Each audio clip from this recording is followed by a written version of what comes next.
is Robert Jenrick. He's Reform UK's Treasury spokesperson. Robert, good morning. Thank you so much for joining us on GB News. Were you surprised by the appointment of John Healey as Chancellor? Well, hi, good morning, Miriam. Not especially. Look, I think that John Healey's a good man. He'll work hard. The question is whether that's enough. And you know, he was last in the Treasury when he was Gordon Brown's junior minister, and we all know how that went. On the strength of this morning's announcement from Andy Burnham, I think the answer is they're going to go an inch when actually the public want them to go a mile. This is just tweaks around the edges. They're announcing a cut of VAT. Originals, I'm Emily Carver. Please do give this video a like and subscribe to our channel for more content like this, and do leave a comment. Let me know what you think. From energy bills, which in fact only applies, remember, to electricity bills, so any of your viewers who have a gas boiler, not going to help them at all. This is a policy that Reform said in March and was decried at the time by the Labour Party. But of course, we were going to go much, much further, and we will go further in our first budget. Instead of saving people 45 quid, which is the equivalent of half a Mars bar or a second-class postage stamp every week, we want to save £200 by not just scrapping VAT, but also all the green levies and taxes that have been ladled on to people's bills by stealth. And that would make a much bigger difference to people who are really hard up at the moment. Now, of course, these cuts, welcome as they may be, do have to be funded. Yeah. The Treasury have already come under fire for the fact that the digital ID scheme was not properly funded. You've tweeted about that this morning. You think by maximum only a quarter of it can possibly be properly funded. But of course that same question will be asked of Reform. You want to cut taxes, you want to improve the cost of living. Everybody in the whole country surely will be behind the idea at least. But how will you fund it, given the fact that the demands on the taxpayer are growing each year, our debt is ballooning, our interest costs are ballooning? None of those structural challenges are going to change very soon. You can't cut taxes more than Burnham is right now, can you? Well, what a difference between the way that I announced our reform policy in March and the way that Andy Burnham and John Healey have announced this one. Ours was not only much larger, saving the average household £200 instead of £45 a year, but it was fully funded. I said that we were going to make big savings by cutting the net zero subsidies, things like giant grants given to people to install heat pumps and electric vehicles, and for experimental technologies that may or may not even work, like carbon capture and storage. Here, they said that it was going to come from scrapping the hated digital ID scheme, only for the guy who was in charge of that scheme to immediately tweet that it wasn't funded at all. And so we're going to have to wait now a number of months to find out how John Healey is actually going to fund this. What's the odds it's actually just going to come from increased taxes? Because there's no way that this Labour government under Andy Burnham is going to slash welfare, get people who are choosing not to work back into work, which is what really needs to happen if you want to cut taxes. So I'm afraid day one in the Treasury for John Healey, he's going to announce an unfunded tax cut, and one that frankly won't make much difference to people anyway, because it's the equivalent of less than 90p a week for most households. And what of defence spending, Mr Jenrick? We know that that Healey quit the government on a point of principle because he thought the defence investment plans, I think his words were, left the country unsafe. They found a little bit more money under the previous defence secretary, lasted about 5 minutes. Do you have hope, now we have a Chancellor there who is committed to increasing defence? Taxes going up under Andy Burnham and John Healey, warns Reform UK Treasury lead. Westminster has been rocked by another seismic political shift, and if you thought the political theatre in the United Kingdom was settling down, think again. With a complete reshuffle at the top, Andy Burnham has taken the reins and made his first major power move by appointing John Healey as the new Chancellor of the Exchequer. On paper, it is presented as a safe pair of hands to stabilise a turbulent economy. Behind the scenes, however, the knives are already out, and the political opposition is seizing every single opportunity to tear this new economic vision apart. Welcome back to Britain Underneath, your daily source for the raw truth behind British politics. Before we dive right into this developing situation, take a quick breath. hit that subscribe button and join our growing community so you never miss an update on what is really happening behind closed doors in Westminster. Defence spending, that actually money will be found for defence because we're falling way behind our European counterparts.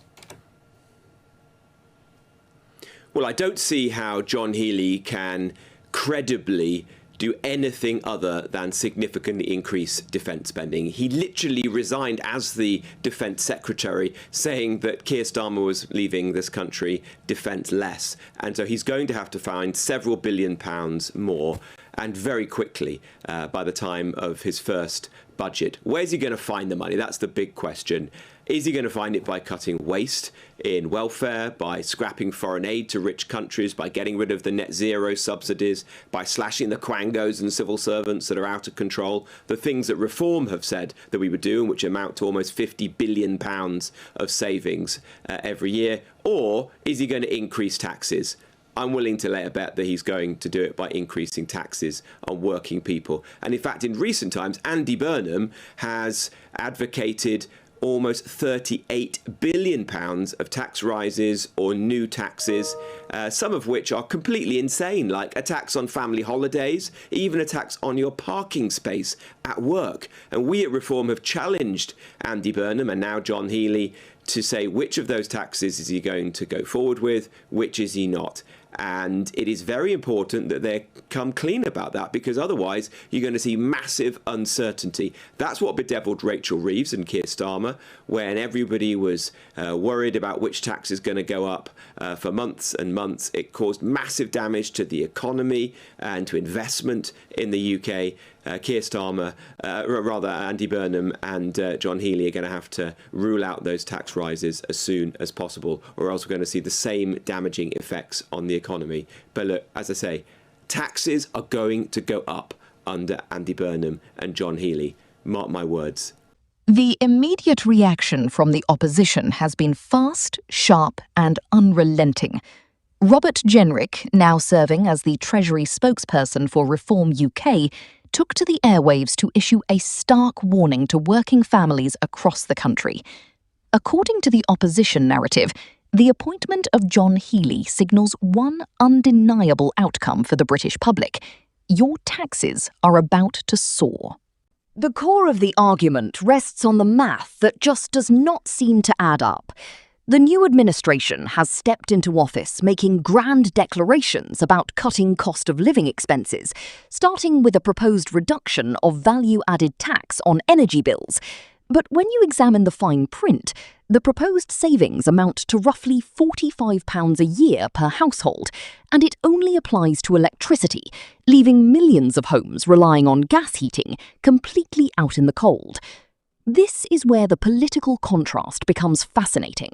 Opposition figures are calling this policy mere crumbs off the table, pointing out that true relief would require scrapping green levies and broader charges that have been added to utility bills over several years. I think also international aid may go up because Burnham has been critical in the past of the government cutting international aid.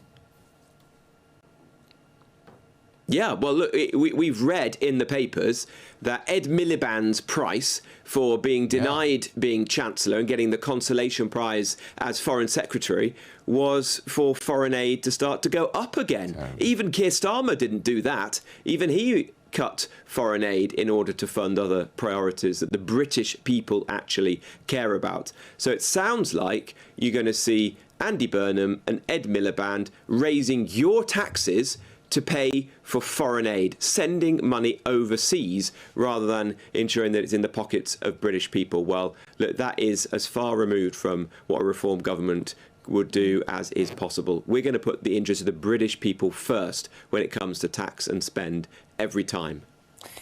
Well, but there are some potential areas of common ground, though, aren't there, with the new Burnham government? One of the things Andy Burnham has talked about is reindustrialisation, a break from the past, bringing back the kind of working class voters that Labour have lost and Reform have in some ways gained from. Are you worried that Burnham is going to push back into Reform territory, that perhaps he is the one who could stop Nigel Farage becoming Prime Minister at the next election?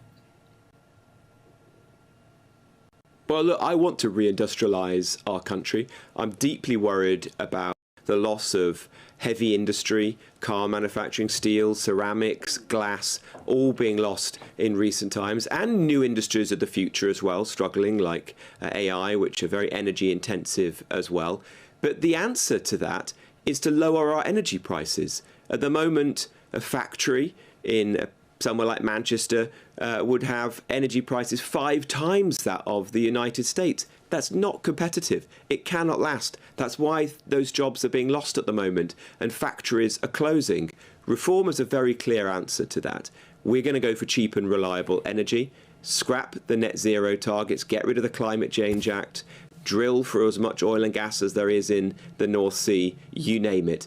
Unfortunately, Andy Burnham, although he talks the talk on reindustrialisation, it is still wedded to net zero. In fact, he's appointed as the new Energy Secretary, Miatta Fatanbullah, someone who will not be well known to your GB News viewers, but is unbelievably even more extreme and zealous on net zero than Ed Miliband. I mean, it's almost impossible to think you could find someone like that, but she is.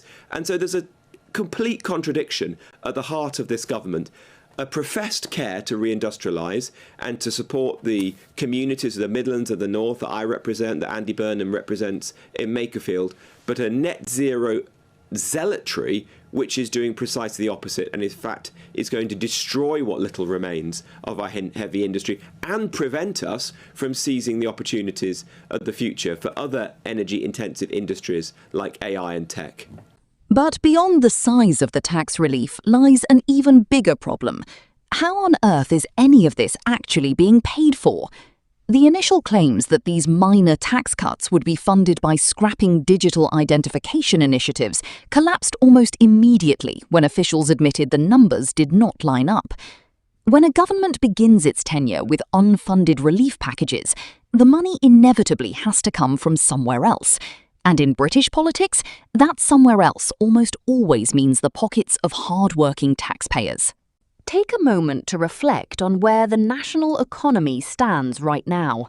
National debt is ballooning, state interest obligations are climbing, and public services are screaming for fresh funding. The new Chancellor previously stepped down from his defence role precisely because he argued military funding was dangerously inadequate. Now, sitting at the top of the Treasury, he is expected to magically generate billions of pounds to boost defence spending while simultaneously promising cost of living relief. Difficult decisions are coming. He's ruled out plenty of other taxes, but he won't, he can't, he will not rule out the death tax. It's a tax that the public has rejected, not once, not twice, but 4 separate times. Yet still Andy Burnham seems to return to it. Why? Not just because he wants to change social care, no. If that was his sole aim, there are other ways to fund it, like cutting foreign aid or benefits for migrants. No. He's shown again and again that he thinks the savings that you've earned, no matter how little, that you've scrimped and saved for, that you've been taxed on, whether you're rich or poor, he says the taxman deserves a bit more. No one doubts that Andy Burnham possesses more charm than Keir Starmer. I know that's a low bar. But have we stopped to ask, what is he actually selling?